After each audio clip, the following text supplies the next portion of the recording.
The order reached the rifle companies of the 31st Infantry Regiment on the morning of April 9, 1942, passed down through the officer corps, and voices kept deliberately low, as though volume might make it more real. Lay down your arms. General Edward King, Jr., commanding the Philippine-American force on the Bataan Peninsula, had driven forward before sunrise to meet the Japanese command. He brought no terms to negotiate. He asked only whether his men would be treated well. What he was told in that meeting would not match what followed. By mid-morning, the roads south of the Bataan line were filling with men. Approximately 75,000 soldiers, American and Filipino, moving northward in the heat toward the processing areas the Japanese had established near Mariveles. It was the largest surrender in American military history, the result of 4 months of siege on a peninsula with no resupply, no reinforcement, and no way out. The temperature was already in the low 90s. The road surface was caliche dust that coated a man's throat after 100 yards. In that column, moving with the rest of them, one man carried something beneath his field jacket, stitched into the lining with thread unraveled from a pair of socks. He had been carrying it for 5 weeks. He had no intention of surrendering it with his rifle. If this story is pulling you in, take a second to hit the like button and subscribe, and drop a comment telling me where in the world you're watching from. It means a great deal to know who's listening. The Philippine garrison had been fighting since the 8th of December, 1941, the morning after Pearl Harbor, when Japanese aircraft destroyed most of American air power at Clark Field north of Manila and began the process of sealing the archipelago from any meaningful resupply. General Douglas MacArthur's forces retreated south down Luzon through December, absorbing attacks and conducting a fighting withdrawal that preserved the bulk of the force intact. They crossed onto the Bataan Peninsula in January of 1942 and fell back to a defensive line the planners had prepared for them years before. The plan was called War Plan Orange 3. It anticipated a fighting withdrawal to Bataan followed by a protracted siege, with the United States Navy fighting through to resupply the garrison and reinforcements arriving from the continental United States. The Pacific Fleet had been crippled at Pearl Harbor. The naval vessels needed to run supplies through Japanese-controlled waters did not exist in sufficient numbers. By February of 1942, the men on Bataan had grasped this with a clarity no official communique could soften. MacArthur had been ordered out by Roosevelt in March and was in Australia. General Wainwright commanded what remained. The garrison understood it was on its own. The Bataan Peninsula itself was, on paper, a defensible position.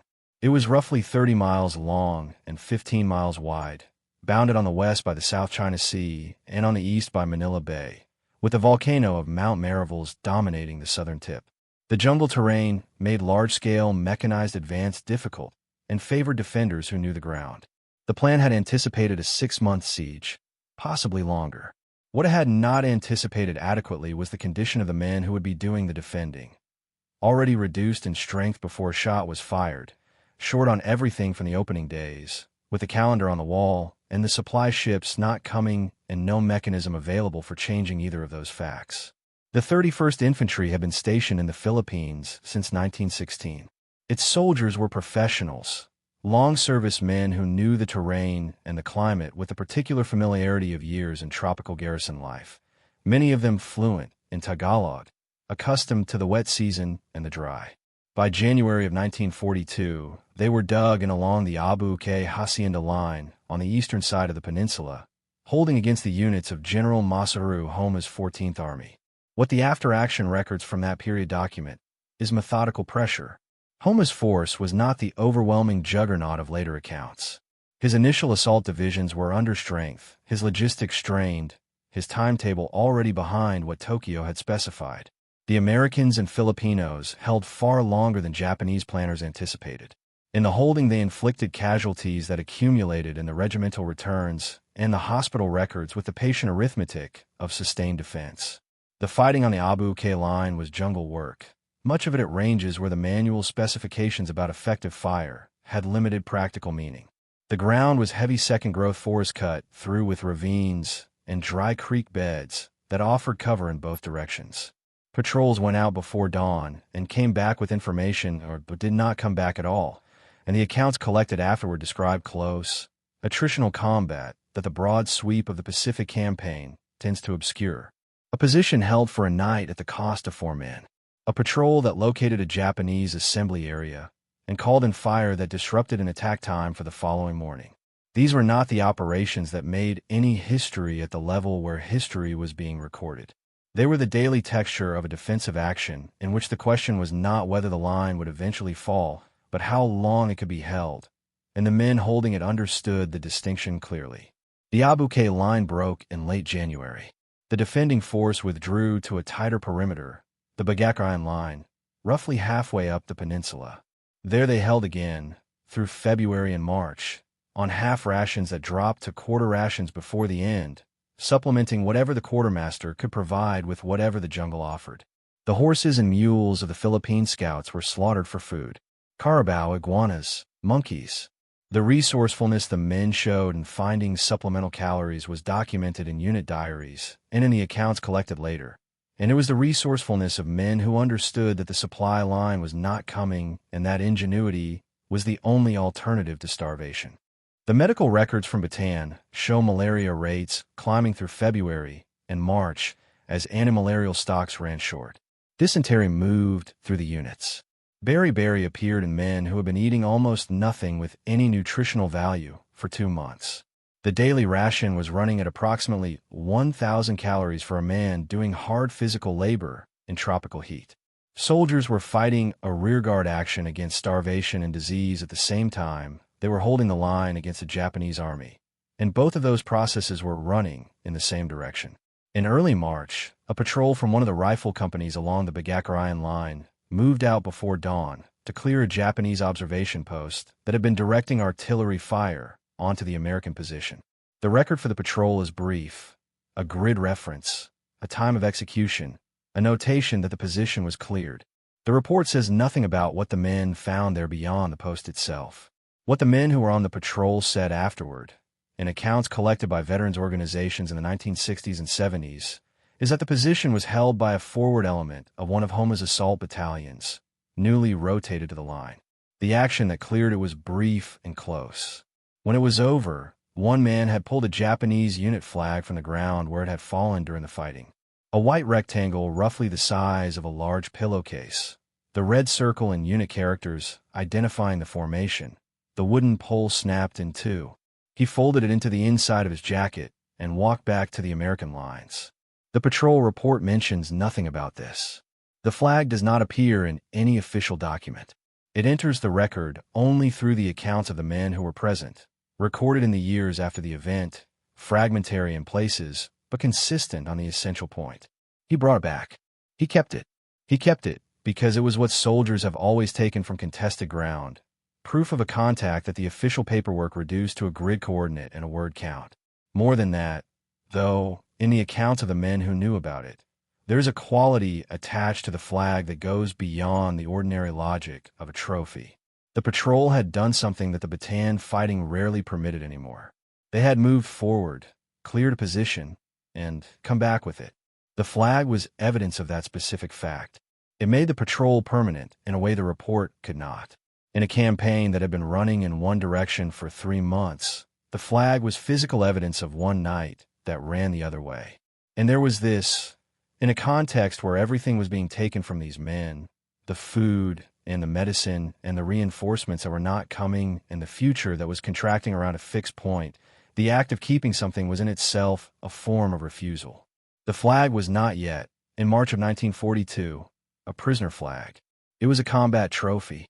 But the decision to keep it, to sew it into the lining of a jacket rather than leave it on the post or discard it on the withdrawal, was already a statement about what this man intended to retain regardless of what happened next. On a peninsula where the war had been running entirely in one direction, he had identified one small thing he was not going to let run the same way. He wrapped it in a piece of waterproof material stripped from a signal kit. He moved it from his jacket to his pack.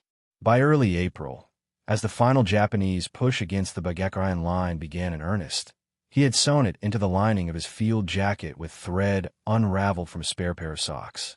The Bataan line held until the first days of April.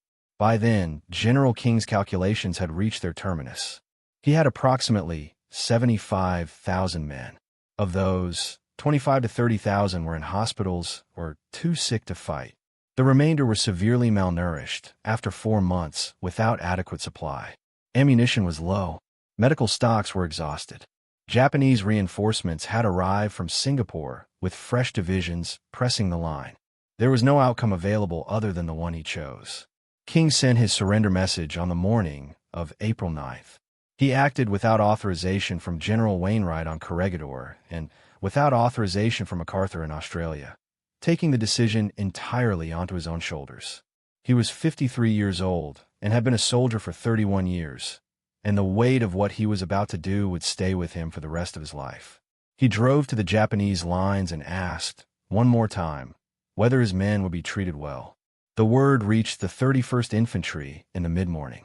White flags went up along the line. Men unloaded their rifles. Some destroyed their weapons rather than hand them over intact. Some sat down where they were and stared at nothing for a considerable time.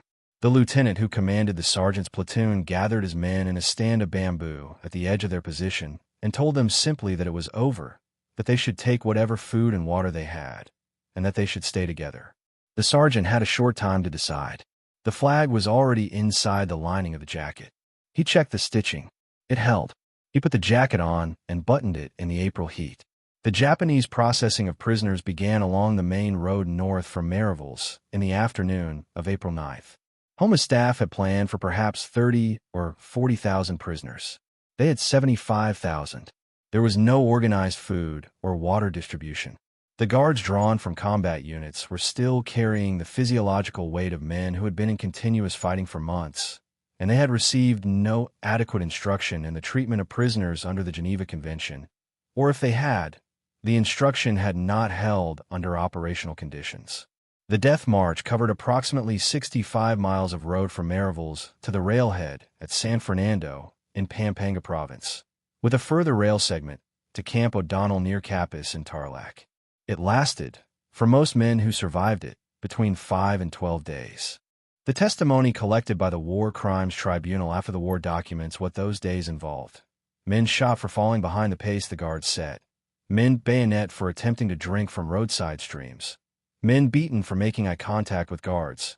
Men who died of heat exhaustion on roads that offered no shade and no water. Men who died of dehydration within sight of artesian wells they were not permitted to approach. The medical examinations conducted on men who reached Camp O'Donnell showed severe dehydration, advanced malnutrition, and the accelerating progression of malaria and dysentery in men whose immune systems had been depleted by months of inadequate diet before the march even began. The sergeant walked north in his button jacket. The road climbed out of Marivilles through the foothills of Bataan, through barrios largely emptied by the months of fighting, the civilian population having evacuated or taken to the mountains long before. The heat at midday pressed into the upper 90s.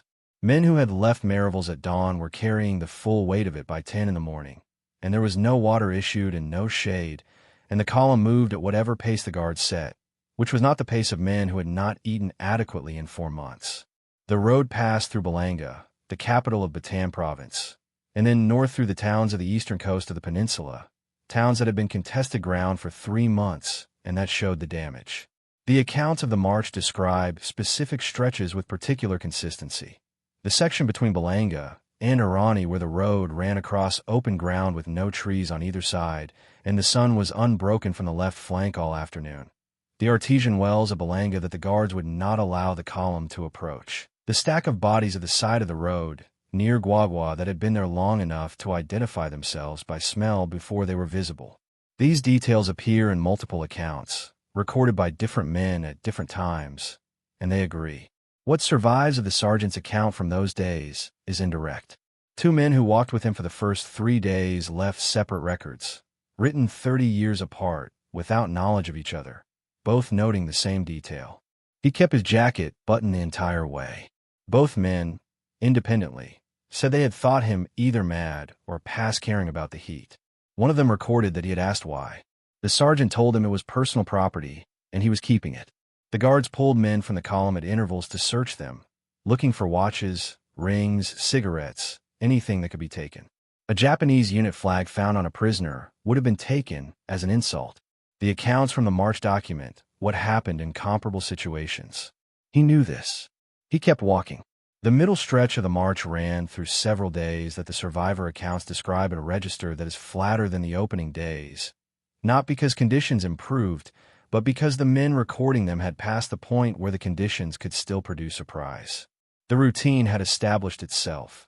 The pace, the guards, the question of water that arose every hour and was not answered, the bodies at the sides of the road that increased in number as the column moved deeper into the province. Men were past anger. They were in the state that extended physical deprivation produces, which is not resignation, but something closer to a narrowed concentration on the specific requirements of the next mile. The accounts from this stretch of the march are matter-of-fact in their descriptions. The men writing them later had not forgotten what it had been. They had found a way to record it that did not require them to feel it again while they wrote. The nights on the march were spent in whatever enclosure the guard established, a fenced field, a clearing off the road, on one occasion a dry stream bed, where several thousand men were compressed into a space built for a fraction of that number. There was no food issued on most nights. The men who had saved anything from the roadside distributions, a handful of rice passed by a civilian, a section of sugar cane taken at risk, ate in the dark. The men who had nothing lay in the heat and waited for morning. The mosquitoes along the road were heavy at dusk, and the men with malaria already establishing in their bloodstreams from the Bataan months would not know it yet. The march added to the disease burden it had inherited. Along parts of the route, civilians pressed toward the column despite the guards, passing food and water through whatever gap they could find. The population of Pampanga province, Tagalog-speaking people who had lived under American administration for 40 years, took considerable risks along those roads. Handfuls of rice, sections of sugarcane, water containers pushed forward before the guards could move them back.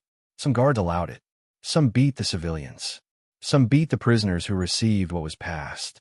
The accounts differ on individual incidents, but are consistent on the pattern. At San Fernando, the prisoners were loaded into freight boxcars, approximately 100 men per car built for 40. The doors were shut. The sun heated the metal. The transit to Capiz took several hours in cars that offered no air and no movement. Men died in the cars, pressed too tightly to fall, discovered dead only when the doors opened at the end of the line.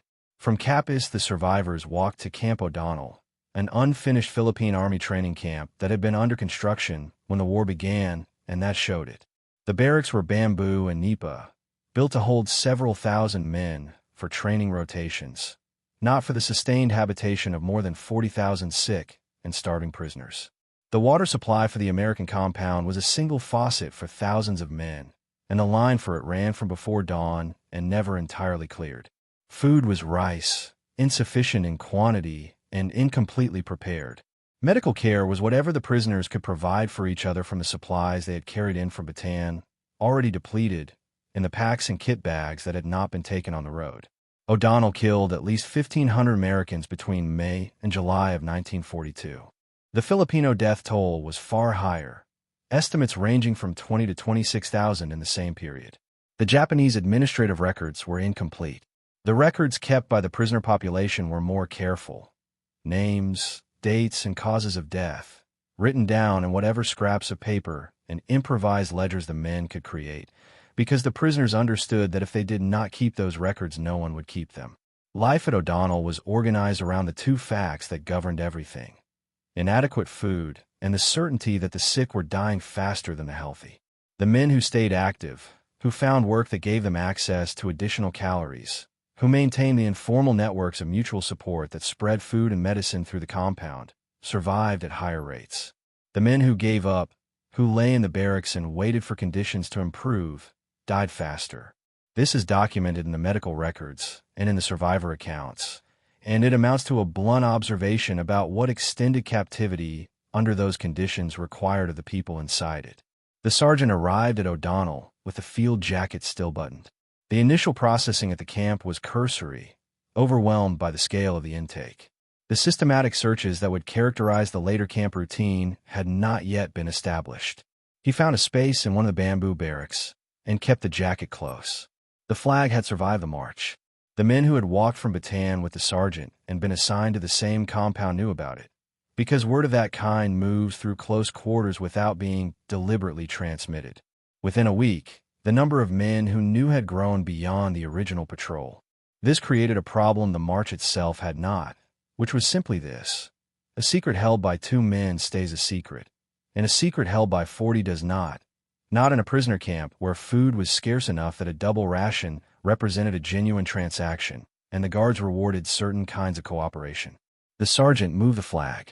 The hiding system that developed over the first weeks at O'Donnell was improvised under pressure rather than planned in advance. The flag was sewn into the underside of a bamboo sleeping platform at night, transferred during the day to the interior of a rolled sleeping mat where it sat at one end, and gave the mat an unusual thickness that was never mentioned.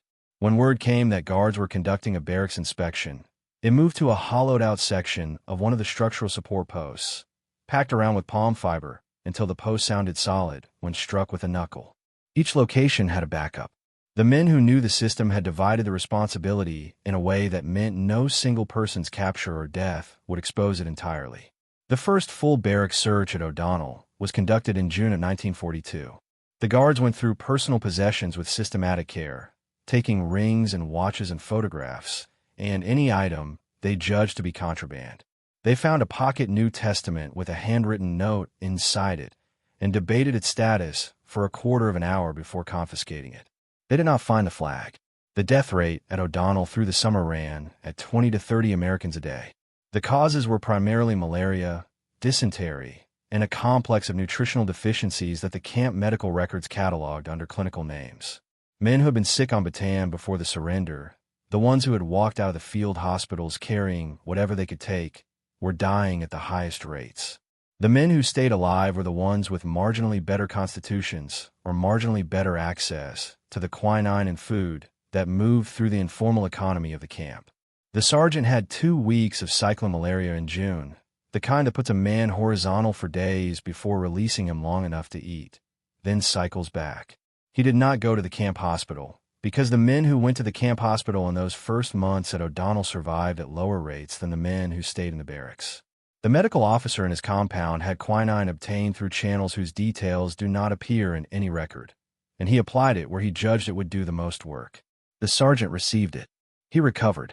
The Japanese transferred a portion of the surviving American prisoners from O'Donnell to a new facility at Cabanatuan in June of 1942.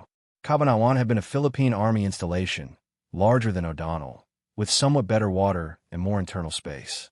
The transfer reduced the O'Donnell population and, as a consequence, the O'Donnell death rate. Cabanatuan would remain the primary American prisoner camp in the Philippines for the next 3 years. The flag moved to Cabanatuan inside the same rolled sleeping mat it had occupied at O'Donnell. The men who transferred alongside the sergeant noted the mat without comment, which was in itself a kind of comment. By that point, the mat's character had been part of the shared knowledge of the group for long enough that remarking on it would have felt unnecessary. The understanding was unspoken and total. Some of the men who had known about the flag since the patrol on Bataan did not make the transfer. A few were in the death register that the prisoners had been keeping at O'Donnell in the margins of whatever paper they could find. The circle of knowledge had narrowed. The flag remained. If this is the kind of history you want more of, subscribe and turn on notifications. There's far more in the record still to cover. Your support is what keeps these stories coming.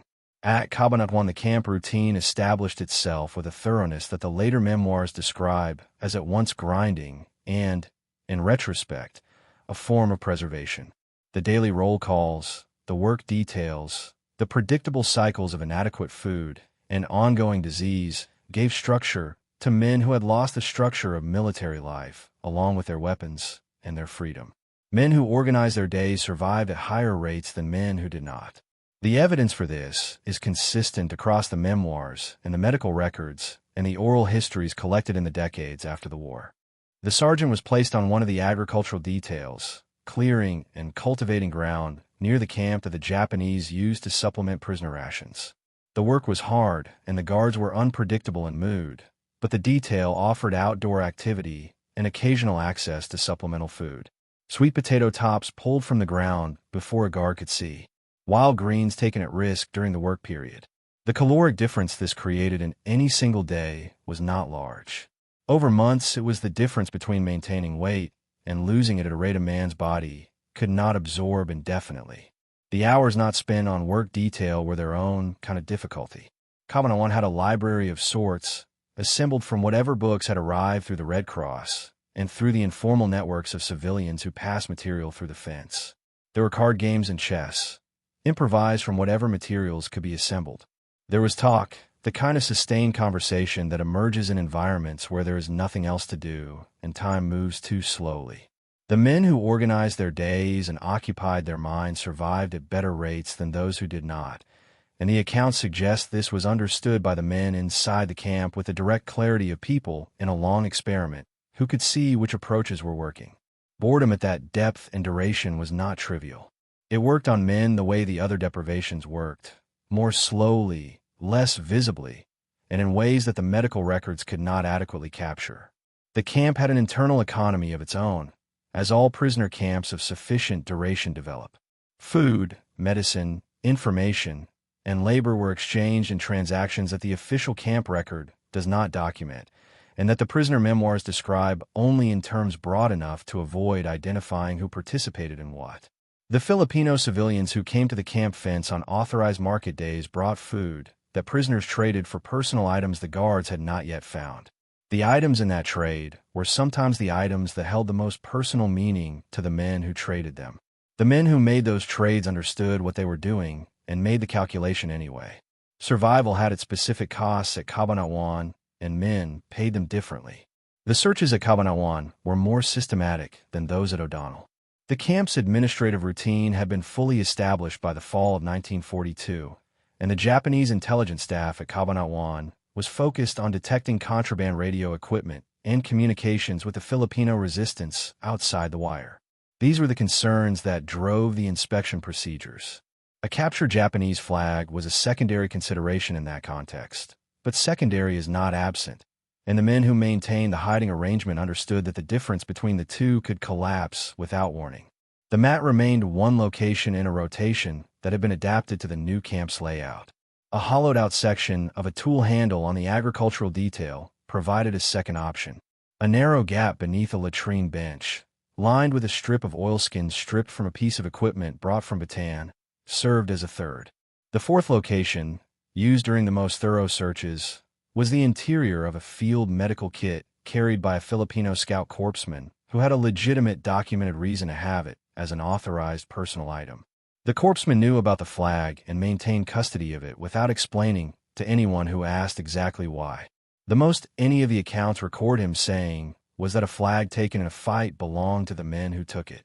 He considered that the end of the matter, and his manner when he said it was such that no one pressed him further. The system worked because it was genuinely distributed. No single man knew all four locations or all the timings. The information traveled in pieces, each person holding enough to do their part, and not enough that their capture would expose the rest. This was not a formal security arrangement. It had evolved from the specific circumstances of the camp and the specific character of the men involved, and it held because the men who maintained it understood, without discussion, what the alternative would mean. What the system required, at its minimum, was at least two men who knew enough of the whole to pass it on if one of them was transferred or died. By the second year at Cabanatuan, the group had been reduced enough that this minimum was no longer comfortable. 2 transfers in the summer of 1943 brought it to a point where the corpsman and the sergeant held between them most of what there was to know. They did not discuss this. They had been in a confined space with limited privacy for long enough that the unspoken had become the primary register for things that mattered. They knew the situation, and they adjusted their respective parts accordingly. The spring search of 1943 did not find the flag. The guards went through sleeping platforms and personal effects and the spaces in the barracks construction they had learned from experience the prisoners would try to use. The mat was on the agricultural detail that morning. The search turned up contraband writing materials, a set of personal diary notes that were confiscated, and some correspondence that the guards studied at the camp office for several days. They did not find the medical kit. A second search came 6 weeks later, conducted without warning while most of the compound was on work detail. The flag was in the corpsman's kit. The guards went through the barracks with the energy of an inspection, designed to catch people who were not prepared for it. They found a hand-drawn map of the camp perimeter, which created a difficult situation for the man in whose sleeping space it was discovered. They did not find the medical kit. The The summer search of 1943 was the most thorough inspection the camp had conducted to that point. Guards worked through every barracks in the compound for 2.5 hours, checking structural posts, sleeping platforms, the undersides of benches, every personal item that could be opened or unrolled. Two of the accounts that describe that day disagree about exactly where the flag was during the search, which is itself a kind of testimony to how thoroughly the hiding system had become part of the daily routine. One account places it in the agricultural tool shed. The other places it on the person of a man who was on the work detail, tucked beneath his outer clothing in the heat. Both accounts agree that when the guards left, the flag was still in the compound. By the end of 1943, the population of Cabanatuan had been reduced by death and by transfers the Japanese had been running since the summer. Prisoners were being moved to labor assignments elsewhere in the Philippines, to construction projects on northern Luzon, to Mindanao. Others were loaded onto transport ships bound for Japan, Korea, and Manchuria, to work in the mines and factories of the empire. The ships were unmarked. American submarines operating in Philippine waters, working on intelligence that did not always specify what a given hull was carrying, sank several of them. The men who died in those sinkings were recorded only in the departure rosters of the camps they left from, with no arrival date ever entered against their names. They appear in the record as men who left and do not appear again anywhere. The departure entry is the last documentation of their existence in any surviving source. Several of the men who had known about the flag since the patrol on Bataan were in those rosters. A few more were in the death register. The corpsmen remained. One other man from the original patrol remained.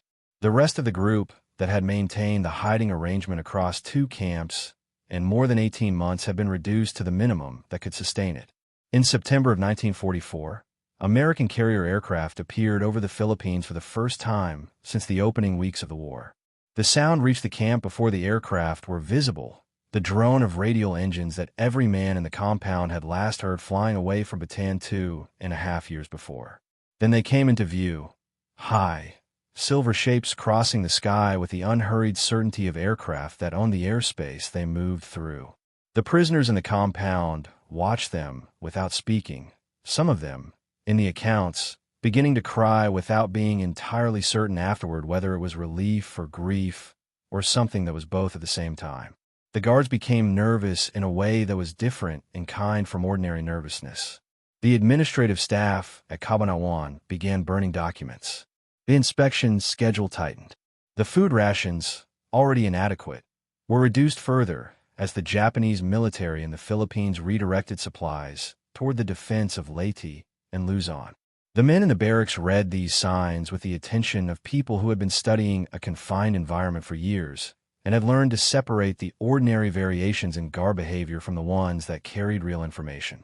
Word reached the camp through the network of Filipino guerrillas and civilian intermediaries who maintained contact with the prisoner population through the work details and the authorized market days. American forces had landed at Leyte Gulf in October of 1944. MacArthur was back on Philippine soil. The naval battle that followed was the largest in modern history, Japan committing essentially everything it had, and when it was over, the Japanese combined fleet had ceased to exist as an effective fighting force. The men in the barracks understood what this meant, and they understood something alongside it. Liberation was not the same as safety. The distance between the two could be measured in additional months of captivity, or in something considerably worse. The Japanese had killed prisoner populations elsewhere, as enemy forces closed in. The massacre at Puerto Princesa on Palawan in December of 1944, in which guards burned and shot approximately 140 American prisoners as American forces advanced toward the island, reached Cabanatuan first as rumor and then, through the guerrilla network, as confirmed intelligence. The men in the camp had been in a position where their own survival was outside their direct control since April of 1942. The shape of that situation had now changed in a direction that offered either liberation or something specific and documented and final. The Sixth Army's intelligence staff had been tracking the Cabanatuan population since American forces landed at Lingayen Gulf on January 9, 1945, and began driving south down the central Luzon plain toward Manila. By the third week of January, the camp held approximately 512 men, the survivors of a population that had numbered in the thousands at its peak. The intelligence assessment was direct. As American lines moved closer to the camp, the probability of a Ploin-type action increased with each day. The decision to move against the camp was made at the 6th Army level and assigned to the 6th Ranger Battalion. Lieutenant Colonel Henry Mucci planned the operation over 3 days. Working with intelligence from Alamo scout teams, he sent ahead to conduct close reconnaissance of the camp and its surrounding terrain. The Alamo scouts moved through the area in small teams, mapping the guard positions, the patrol patterns, the location of the cavalry unit camped less than a mile from the wire, and the ground between the camp perimeter and the nearest points where American forces could wait. The intelligence they brought back was detailed enough that Mucci's Rangers knew, before they moved, approximately how many guards were in each position and what the timing of the patrol rotation looked like from the outside. The assault force would be approximately 120 Rangers from the 6th Battalion. The blocking force would be Filipino guerrillas under Captains Eduardo Josin and Juan Pajota, positioned on the roads leading to the camp. The critical point in the plan was the road north along the Cebu River, where the Japanese cavalry unit was camped. If those men moved toward the camp during the raid, the operation would fail with all the consequences that failure implied for the men inside the wire. Mucci's force made their approach on the evening of January 29th, crossing open rice paddies in the dark, moving through ground with no cover from observation. The final 2 miles to the camp perimeter required the Rangers to crawl flat to stay below the sight lines of Japanese sentries who were within view of the approach route. A B-25 flew circuits overhead, its engine noise covering the sound of more than 100 men moving through rice stubble in the dark. The Rangers were in position around the perimeter by 7:45 in the evening of January 30th. The blocking forces on the roads were in position at the Cebu Bridge. The assault lasted approximately 30 minutes.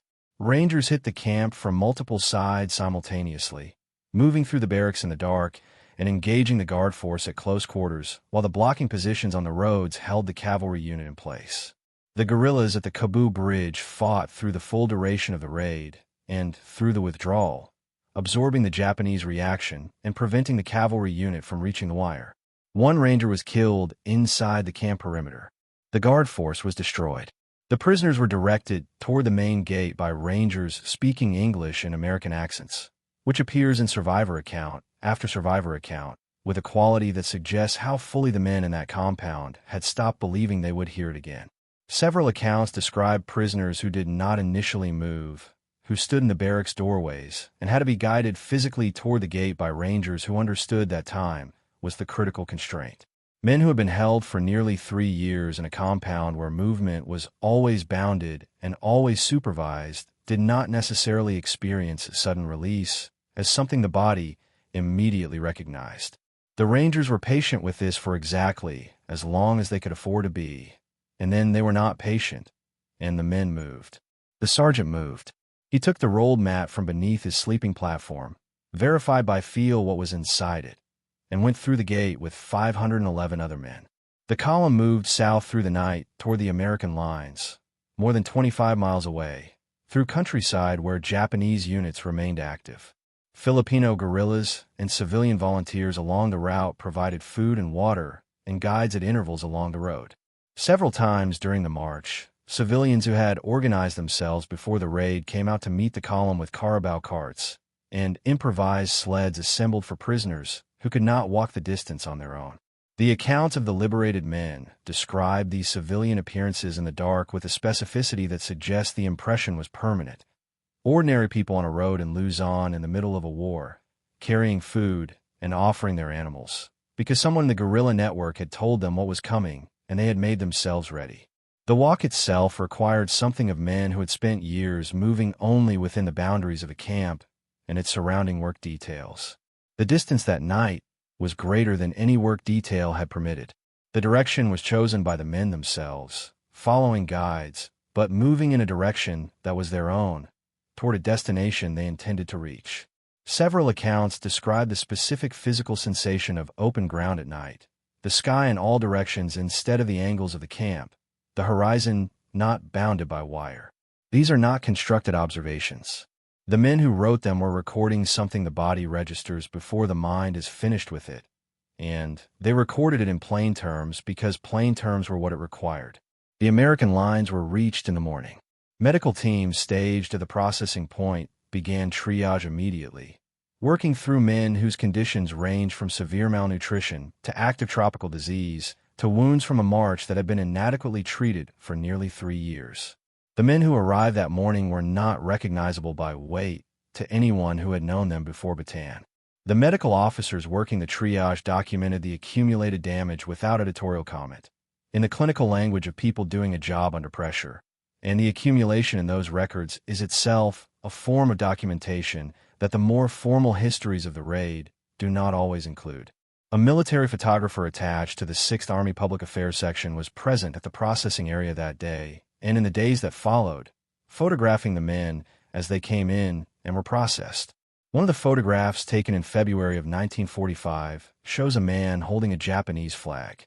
The man is not identified by name in the caption.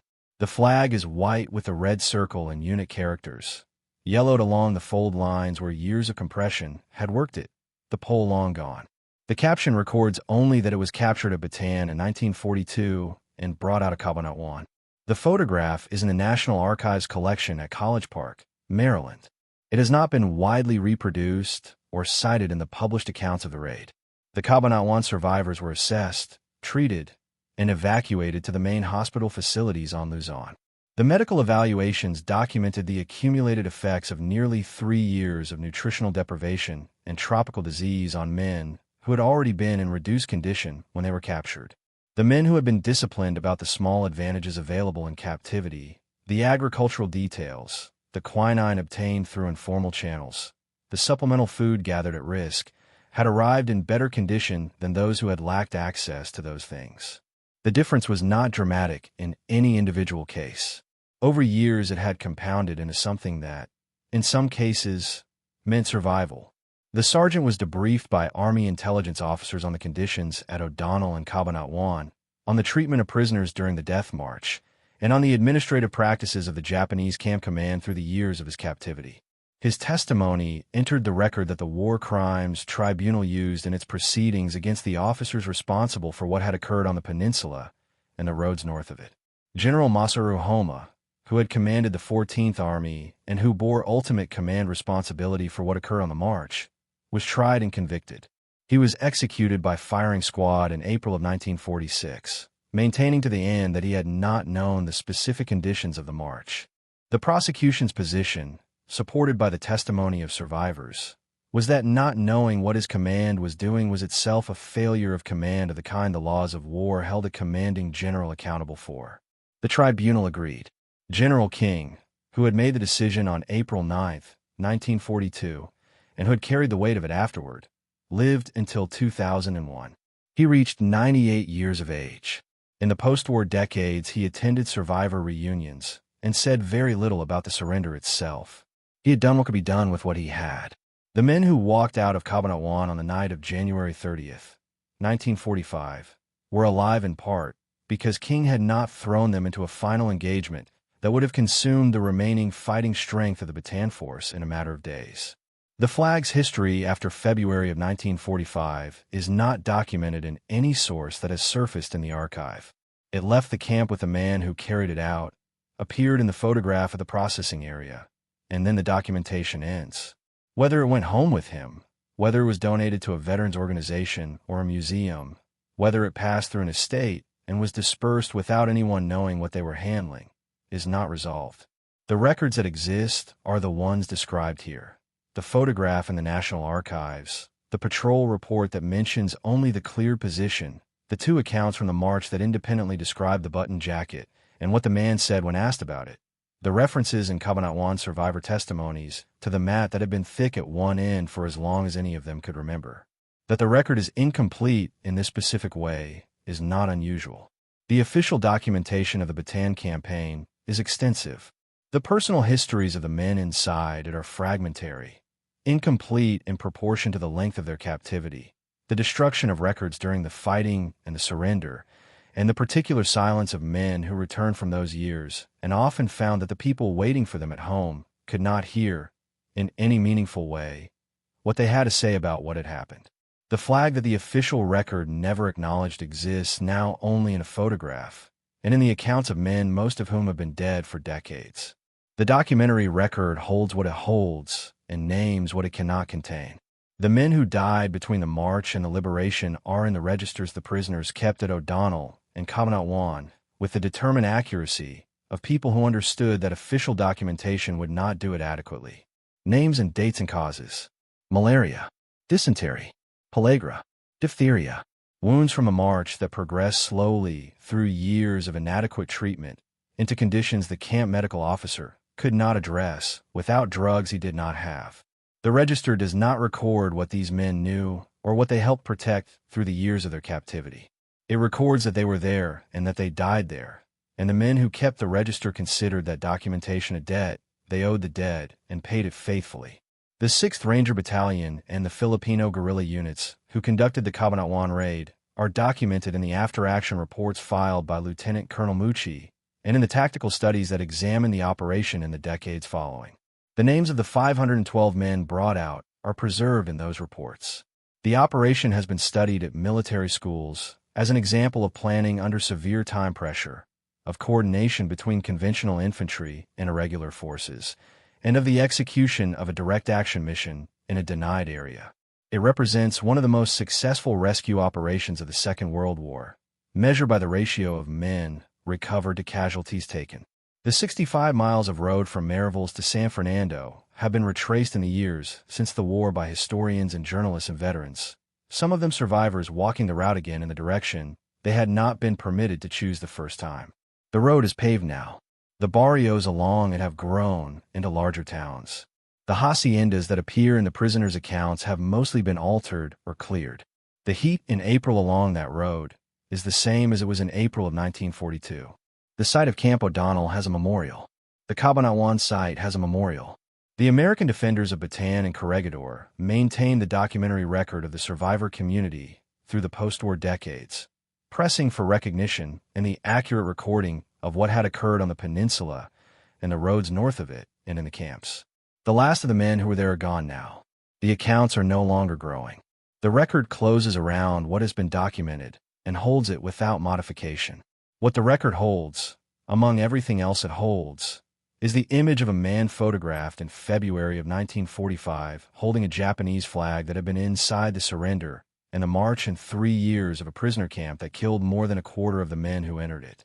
The flag had been placed in various forms of concealment and discovered in various states of that concealment on at least 17 occasions and not recognized for what it was on any of them. It had moved through the mat and the tool handle and the gap beneath the bench and the field medical kit and back into the mat again, through the hiding arrangement that a narrowing circle of men had maintained with the specific, unglamorous persistence of people who had identified one thing: they were not going to surrender. He walked out through the gate at Cabanatuan on the night of January 30th, 1945, in a column of 512 men moving through the dark across rice paddies toward a road where American trucks were waiting. He walked out under a sky with no moon and no Japanese aircraft, following guerrilla guides who knew the ground, moving toward the sound of American vehicles in the distance. The roll mat was under his arm. The record does not say his name. The record says what he was carrying and where it came from, and that it arrived. Thank you for staying with this until the end. If what you heard here stayed with you, the other films on your screen carry the story forward. Subscribe if you haven't, and I'll see you in the next one.